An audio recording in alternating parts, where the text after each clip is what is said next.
జగన్మోహన్ రెడ్డి యొక్క ఢిల్లీ పర్యటన, ఢిల్లీలో చేసినటువంటి ధర్నా, సభ, వ్యవహారం అదంతా కూడా చూసిన వాళ్ళు రెండు వైపులా మాట్లాడతారు కదా. టీడీపీ మీడియా ఒకలా, వైసీపీ మీడియా ఒకలా మాట్లాడుతుంది. ఇక న్యూట్రల్ ఆడియన్స్, న్యూట్రల్ ఓటర్స్ కానీ, ఆ పార్టీల వాళ్ళు కానీ, కొంతమంది సూపర్ హిట్ అని, కొంతమంది డిజాస్టర్ అని, కొంతమంది ఏదో నడిచింది కదా ముక్కుబడి కానీ, ఇదంతా మాట్లాడుతున్నారు. కానీ ఒక విషయం మాత్రం నేను డెఫినెట్ గా జగన్మోహన్ రెడ్డి విషయంలో ఆశ్చర్యపోయింది ఏంటంటే, నిజానికి ఆయన చెయ్యాలి భారీ ఎత్తున ఒక బౌన్స్ బ్యాక్ ఉండాలి, ఒక రీస్టార్ట్ చేయాలి పార్టీని అనుకుంటే అది ఆంధ్రప్రదేశ్లోనే చేసుకోవచ్చు. అరెస్ట్ చేస్తారో, కొడతారో, ఇంకోటి చేస్తారో, అదంతా కూడా బెనిఫిట్ అనేది డెఫినెట్లీ ఆయనకే వస్తుంది. ఈ రోజు ఎట్లా అయిపోయిందంటే, అరెస్ట్ అయ్యి జైలుకి వెళ్తే మళ్ళీ సీఎం అవడం గ్యారంటీ అనే పరిస్థితికి వచ్చేసింది.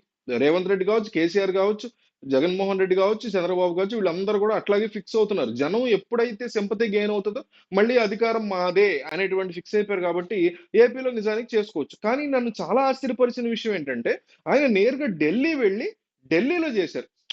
ఇక్కడైతే చంద్రబాబు, పవన్ కళ్యాణ్, పురంధేశ్వరరావు చిన్న చిన్న శత్రువులే. ఇక్కడ ఉన్న కేసులు కూడా చాలా చిన్న చిన్నవి, ఇంకా రాలా, ఇంకా మొదలు పెట్టలా, ఇవాళే పెట్టారు. ఏది లిక్కర్ స్కామ్ జరిగింది ఏపీలో బయట పెట్టండి అని సిబిసిఐడిని, ఈడీని ఆదేశించింది ప్రభుత్వం. అదంతా కూడా ఇప్పుడిప్పుడు ఇంకా స్టార్ట్ అవుతున్నాయి. కానీ ఢిల్లీలో పెద్దల దగ్గర, సిబిఐ పెద్దల దగ్గర ఉన్నటువంటి కేసు చిన్న చితక కేసులు కావు, అక్రమాస్తుల కేసులు.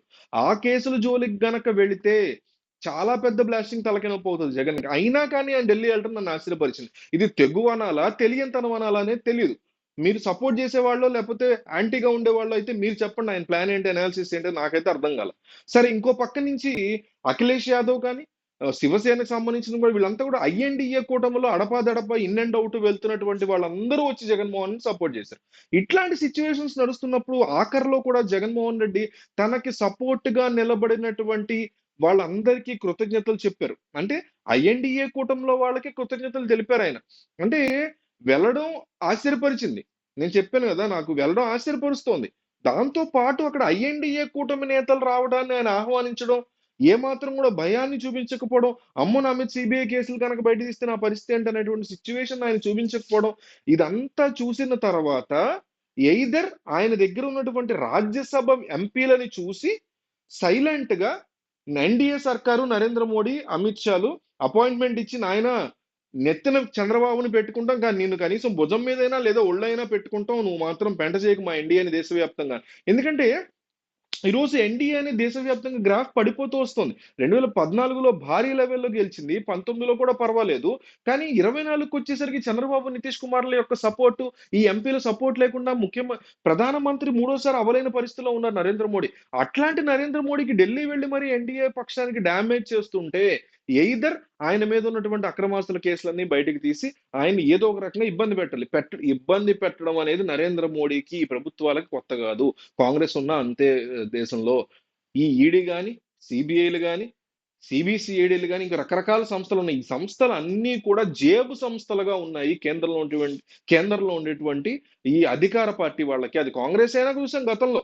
కాంగ్రెస్ అనేక పర్యాయాలు 2014 ముందు 10 ఏళ్ళు పాలించినటువంటి యూపీఏ 1 సర్కార్ గాని, యూపీఏ 2 సర్కార్ గాని కంప్లీట్ గా జేబు సంస్థలుగా మార్చుకుని తాము కక్ష సాధింపు కోసం వాడుకున్నటువంటి పరిస్థితి. ఇక నరేంద్ర మోడీ వచ్చాక మొత్తం గేట్లు ఎత్తేసి, అప్పుడు కనీసం కాంగ్రెస్ కాస్త భయపడింది జనం ఏమంటారని. ఇప్పుడు నరేంద్ర మోడీ సర్కార్ అది ఏమీ లేదు, శుభ్రంగా తీసుకెళ్లి ఆమ్ ఆద్మీ పార్టీ ముఖ్యమంత్రిగా ఉన్నటువంటి కేజ్రీవాల్ కూడా లోపలేసి.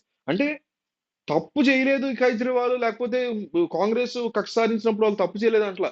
సెలెక్టివ్ గా ఎవరైతే తమకు ఎదురు తిరుగుతారో వాళ్ళ మీద ఈ రకమైనటువంటి చర్యలు తీసుకోవడం అనేది వీళ్ళకి అలవాటు. సో ఇక జగన్మోహన్ రెడ్డి గురించి ప్రత్యేకంగా ఒక స్కామ్ చేయించి, లేకపోతే ఆయన ఆల్రెడీ చేసినటువంటి లిక్కర్ స్కామ్ ఆరోపణలు ఉన్నాయి కదా ఆయన మీద, అలాంటివో ఇప్పుడు ఏపీ వైపు కూడా చూసి అక్కడ ఏముందో ఎత్తికి ఆయన పట్టుకునే పని రెడీగా ఉంది. సిబిఐ ఒక్క స్విచ్ నొక్కితే, ఇట్లా స్విచ్ నొక్కిన నరేంద్ర మోడీ దెబ్బకి మొత్తం అన్ని బయటకు వస్తే మళ్ళీ జగన్మోహన్ రెడ్డి జైలుకి వెళ్తారు.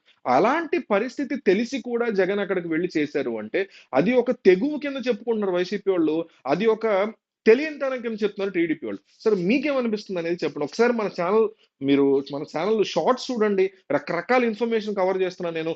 ఒకసారి అవన్నీ చూసిన తర్వాత పర్లేదు, ఇన్ఫర్మేషన్ మనకు ఉపయోగపడుతుంది అనుకుంటే మాత్రం సబ్స్క్రైబ్ చేసి వెంటనే బెల్ ఐకాన్ కొట్టండి. లేదంటే సబ్స్క్రైబ్ చేసుకోవద్దు. ఎందుకు చెప్తున్నా అంటే, సబ్స్క్రైబ్ చేసుకున్నాక బెల్ ఐకాన్ కొడితేనే నేను పెట్టినటువంటి షార్ట్ లో ఇన్ఫర్మేటివ్ వీడియోనో, బ్రేకింగ్ 15 సెకండ్లో చెప్తున్నాను ఇన్ఫర్మేషన్, అది వెంటనే మీ ఫోన్ లో నోటిఫికేషన్ వస్తుంది. మీరు కొట్టలేదు, సబ్స్క్రైబ్ చేసి వదిలేశారు, ఎప్పుడుగో కనిపిస్తుంది మీకు అది న్యూస్ ఫీడ్ లో, యూట్యూబ్ న్యూస్ ఫీడ్ లో. కాబట్టి సబ్స్క్రైబ్ చేసుకోండి, వెంటనే బెల్ ఐకాన్ కొట్టండి. సో ఈ అంశం మీద మీకు ఏమనిపిస్తుంది అనేది డెఫినెట్లీ కామెంట్ చేయండి.